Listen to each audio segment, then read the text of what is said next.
So this is a joint research project with my two collaborators from Japan, Nampi Kimura and Lin Peng.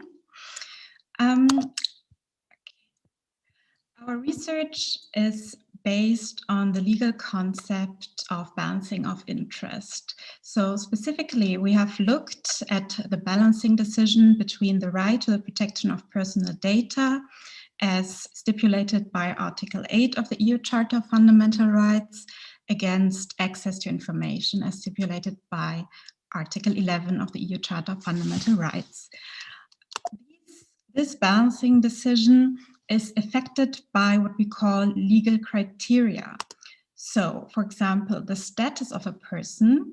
So if we have information from a public figure, the balancing decision would turn towards access to information. While if we have information relating to a private person, and information on the private life of this person, the balancing would turn towards the protection of personal data. This is all based on the case law of the European Court of Justice. And additionally, as some of you might know, the court has stated the so-called right to be forgotten. So it has also introduced time as one of the criteria that can affect the balancing. The idea is that the balancing changes over time. The more the information lies in the past, the more the balancing turns towards privacy or protection of personal data. So what we did is simply we translated these legal criteria into mathematical legal parameters. We also defined the balancing's outcome, U, and used one single parameter to index U. So the idea is that the outcome can have a value between 0 and 1, and you can define a threshold, for example, at 0.5.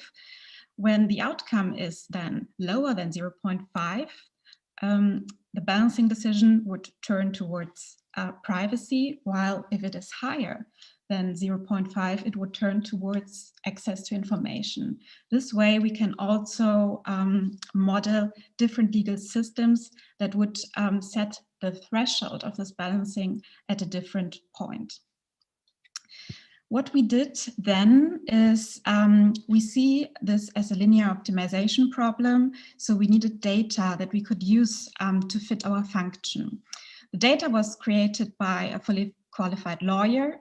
And this is an example from our data set. So we used different points in time, alpha t, our parameter for time, as at 0 means that the information just occurred. Alpha t minus 1, it occurred 1 year in the past, and so on and so on. So we have different outcomes for different information throughout the passage of time. And this is also we also related to the legal criteria of the status of the person, alpha p, and the sphere of information, private or public, alpha s. What we then propose is what we call a time-independent mathematical model that takes alpha p and alpha s as input variables. And we fitted the data. This is the table of our fitted coefficients. And as you can see here, these are graphs that illustrate how the outcome of our function relates to our data. The data points are the dots, and the outcome function is the plane that you can see. Another step then that we did was to further develop this into a time-dependent mathematical model that also takes time, alpha t, as an input parameter. We then also used the same data that we created to fit this function.